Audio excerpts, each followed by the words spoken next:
أعوذ بالله من الشيطان الرجيم بسم الله الرحمن الرحيم واذكر ربك في نفسك تضرعا وخيفا ودون الجهر من القول بالغدو والآصال ولا تكن من الغافلين. سورة الاعراف منگا شروع کرے ہو. پدی سورت کی بنیادی طور باندې درې مضامینی ذکر کول. یو مضمون تسلی جناب رسول الله صلی الله علیه وسلم تا پدی باندې واقعات حضرت موسی علیه السلام ذکر کولا. دویم مضمون اتباع د منزلو کې د الله د حکم تابعداریو کوي. پدی باندې واقعات ابلیس علیه اللعین او آدم علیه السلام ذکر کولا. درېما مسله په حاجاتو کې مشکلاتو کې یوازې الله تچګ باسي. پدې باندې واقعات د انبیاء علیهم السلام ذکر کول. به په آخر د صورت کې لس آداب ذکر کول د پاره د مبلغ چې کله تدا مسله ذکر کوي خلقو ته د دې آداب او لحاظ بساته خیال بساته. واذكر ربك في نفسك تضرعا وخيفا. ما قبل آیتونو کې وم اور اتم ادب ذکر شو. واذا قرئ القرآن فاستمعوا له وانصتوا. واذكر ربك في نفسك پدی آیت کی نہم اور لسم ادب ذکر کیگی. نہم ادب دا چې الله تعالی یادې نو پاجزه سره الله تعالی یادوا. اور لسم ادب دا وخیفتن پرو سره الله تعالی یادوا. دارنګي وخیفتن پیری سره الله تعالی یادوا. واذكر ربك في نفسك تضرعا وخيفا. یاد ورب خپل فی نفسک پزړ خپل کی تضرعا پاجزی سرا وخیفتن پیری سرا. سمانا دی آیت کی اللہ رب العزت د ذکر د پارا دو شرائط ذکر کرو. یو شردار چکلا تا ذکر کئی تضرعا پاجزی سرا با ذکر کئی. دویم ادب دادے وخیفتن پیری سرا یریگی با دانو چکلا ذکر کئی لاسونا بنوئی خقیبا نوئی سربا نوئی. لکواز خلق چی ذکر کئی لاسونا خقی سرون وی او دانسونا کئی وی پدبانی حلقه راغلا او پدبانی وجد راغے نو دے دو پا دیوال باندې لپاسا کینوا بے وقتوی لاسونا خقی وال شروع کا وجد پزال من نرا والا دو علتا پدبانی وجد نرازی. وجد پا کم دے کی رازی چې کله په پوس خالد باندې ولاړی نو په دې ټیم کې باندې وجد راځي. خپل لاسونه وی دا ذکر ته دا ذکر نه دی. ذکر د پاره شرط سره تضرعا پاجزی سرا چې کله ته ذکر کوي نو تاکي با عجزی موجود وي. وخیفتن پیری سرا ودون الجار من القول کتا د تیزی وینانا. سمانا پدی آیت کی اللہ رب العزت د ذکر دو قسمنا ذکر کرو. یو تویلیشی ذکر سری دمرا پٹ ذکر کول چی انسان پخپلم نا اوری دمرا پٹ ذکر کول. دویم دے ذکر خفی. ذکر خفی دی تویلیشی انسان دمرا ذکر کے چی پخپل اوری خبل سوکی نا اوری. دا دو قسم دا ذکرون دی. او بے دریم قسم دے ذکر جہری مداغی اللہ منع کرلا. ودون الجار من القول فتیز آواز باندی با پچغو باندی با ذکر نکوئی. نو قرآن مجید دا طولنا عظیم کتاب دے. تو قرآن مجید کے اللہ تعالیٰ وی ودون الجہر من القول کہ فتیز باندی با ذکر نکوئی. ذکر کے اصل اخفا دا پپٹا بدا اللہ تعالیٰ ذکر کوئی اور اللہ تعالیٰ بیادوئی. دلی آیت توجینا فقائی احناف اکثر اوی فرمائی الاصل فی الاذکار الاخفاء والجہر بها بدعۃ کہ اصل پر ذکر اذکار کے پروبان ذکر کول لی اور پتے زبان ذکر کول دا بدعت ہے. الا دا چې کم چې نصوص کی وارد دی مثلا د عیدین په موقع باندې عید الاضحی په موقع باندې تکبیرات تشریق ویل کیږي. هغه نبی علیہ الصلوۃ والسلام نے پتے زویل ثابت دي. ځکه مونږ الله اکبر لا اله الا الله والله اکبر الله اکبر ولله الحمد دا ځکه موږ په دې باندې کوو.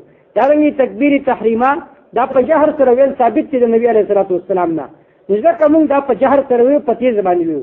د دې نه علاوه دا کوم ذکرونه چې کیږي په تیز आवाज باندې، نو دا په تیز आवाज باندې دا ذکر کولم بدعت دی، او به چې کومه حلقه ولا جوړه کړي نو دا هم بدعت دی. ګویا چې دوه شیزونه جمع شو، د بدعت جمع شو، یو په تیز ذکر کول او دویم دا اجتماعي صورت حلقه ولا جوړول. دا دوه صورتونه په بدعت کې داخل دي او د دې آیت دلان دي داخليږي. ودون الجهر من القول چې الله تعالی وایي چې په تیز باندې با ذکر نه کوي. اور احادیث د جناب رسول الله صلی الله علیه وسلم په دې باندې دلالت کوي. صحابه کرام تپوسو کو د نبی علیه الصلاه والسلام نه اقریب ربنا فنناجیه ام بعید ربنا فننادیه، آیا زمونږ رب نږدې دی نو که نږدې وي نو په پټه به الله ته سوالونه کوو، او که لرې وي نو په چغو چغو باندې به دعاګانې ذکرونه کوو.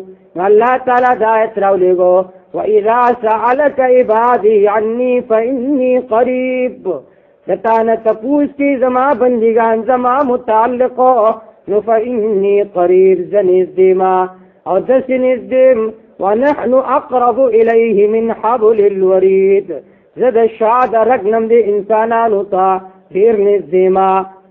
نو الله تعالی باقاعده د دې سوال په جواب کې د آیت راولېږو چې الله تعالی نږدې دی، نو نږدې سړي ته ته او فلانیا په وخت کې ورته چغې شروع کړې ته لیونی کټي چل. نو الله تعالی نږدې دی، نو چې نږدې دی په دې باندې ذکرونه کول دا په بدعاتو کې راځي. اور حدیثو کې باقاعده د من راغله. کتاب المغازی کې امام بخاری رحم الله دا روایت نقل کړی دی چې یو غزا کې صحابه کرام روانو یحللون ويسبحون، په دې आवाज باندې دا आवाजونه کوله. نبی علیہ الصلوۃ والسلام ورته فرمایل اربعوا على انفسکم انکم لا تدعون عصما ولا غائبا بل تدعون سميعا بصيرا. وزما صحابه په خپل ځان باندې ترسو کوي، تاسو داسې ذات ته چغې نه وباسئ چې هغه کوڼ دی یا لوړون دی، بلکې تاسو داسې ذات ته چغې وباسئ سمیعا بصیرا چې ستاسو خبرې اوري او ستاسو احوال ویني. نو دا حدیث په دې دلالت کوي چې ذکر به کوي خو په رو باندې به کوي. واذکر ربک فی نفسک، یاد ور رب خپل فی نفسک په زړه خپل کې ذکر کوا، لیکن طریقه ولا دغه کا چې کومه طریقه جناب رسول الله صلی الله علیه وسلم کړی نو هغه طریقې سره کوا.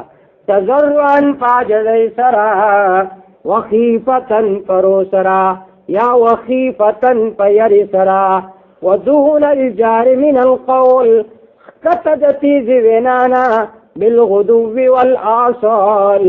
سحر و ماقام کوام نو دلته ویلي سحر و ماقام کو نو سمانا صرف سحر باندې ذکر کوا ماقام باندې مینسم کی چې سکه ځانه کوا نه دا مطلب نه دی، بلکې مطلب د دینا تکرار دی. یعنی دا دو ټیمونه داسې وي چې دا د غفلت ټیمونه وي. سهار ټیم چې انسان د خوب نه بیدار شي نو دا د غفلت ټیم دی، داسې نه چې په دې ټیم کې د الله هیر شي. نو ځکه وي چې بالغدو والآصال. او ماښام داسې ټیم چې خلک کوشش کوي چې زر وده شمه، نو الله فرمایي والآصال چې کله د ماښام ټیم وي نو هغه ټیم کې د الله تعالی ذکر کوه. یا بعض حضرات ویلي چې دا دو ټیمونه ځکه ذکر کړلي چې په دې کې فرشتو ډیوټي نه بدلېږي. یعنی سهار ټیم کې فرشتي راځي او د شپې چې کوم فرشتو اعمال لیکلي هغه واپس ځي، او ماښام ټیم کې د ورځې هغه فرشتي ځي او نور واپس راځي. نو چې کومې فرشتي ځي نو په هغه ټیم کې داسې عمل وکړه چې هغه بهترین عمل وي، دې لپاره چې خاتمه په خیر باندې وي، او خاتمه په خیر کېږي په ذکر سره. نو په دې دواړو ټیمونو کې ذکر کوه، مراد ترې تکرار دی چې همیشه د الله تعالی ذکر کوه. ودون الجار من القول کتادتی زوینانا بالغدو والآصال. سحر و ماقامو لکه شاعر وی چسکا لگا ہے جام کا پینا ہے صبح و شام کا. مراد تیرے راوے چې همیشه د شراب کم دلته معنا ده بالغدو والآصال، هر ټیم د الله ذکر کوه. ولا تکن من الغافلین، مکیگا د بے خبرنا. ان الذین عند ربک لا يستكبرون عن عبادته. وذا معلم یو بل ادب ذکر کو، او د فرشتو حالت ذکر کو چې و د فرشتو حالات ته وګورئ چې فرشتي دا اللہ تعالی سرنگ عبادت کی. ان الذین یقیناً آغا کسان عند ربک جستا رب سردی لا یستکبرون عن عبادتی ځان غټ نګنی د عبادت د الله نه. یو حالت د زړه وي، د زړه حالت دا وي دا دی چې په زړه کې دا وي تکبر نشته دی. نو مبلغ تم وایي و مبلغه چې تبلیغ کوي نو په زړه کې به تکبر نه ساتي. ویسبحونه دویم صفت د فرشتو دا دی چې پاکي بیانې د الله تعالی. اشاره دی خبرې ته چې وا تبلیغ کوونکیا په زړه کې د عاجزي موجوده ده، نو د هغې کې د اضافې راوړلو دپاره په ژبه باندې د الله ذکر کوه. وله یسجدون او خاص دی الله لره دوی سجده کوونکي دي. اشاره دی خبرې ته چې په زړه کې د تکبر نشته، په ژبه باندې د الله تسبیح وایي، نو په اندامونو سره د الله عبادت کوه. دا درې حالات د فرشتو ذکر کړو او دې کې در اصل کې مبلغ طرف ته اشاره ده چې دا درې واړه صفات په ځان کې راواله. نو په دې صورت کې درې مضامین ذکر کړیو. یو مضمون تسلی جناب رسول الله صلی الله علیه وسلم ته، اور دویم مضمون مسله د توحید، او دریم مضمون اتباع د ما انزله وکړئ، د الله تعالی د حکم تابعداري وکړئ. او دا خبرې په وضاحت سره دې پوری مکمل شوې. واذکر ربک فی نفسک تضرعا وخیفا، یاد ور خپل په خپل کې تضرعا پاجزی سرا وخیفتا پیری سرا ودون الجار من القول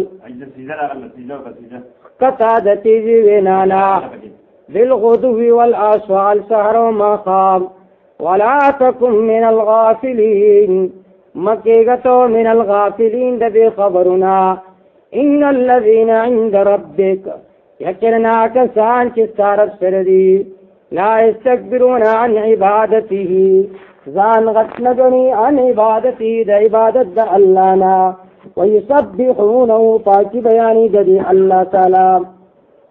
ولو یسجدون خاص الله لرا سجده کوي.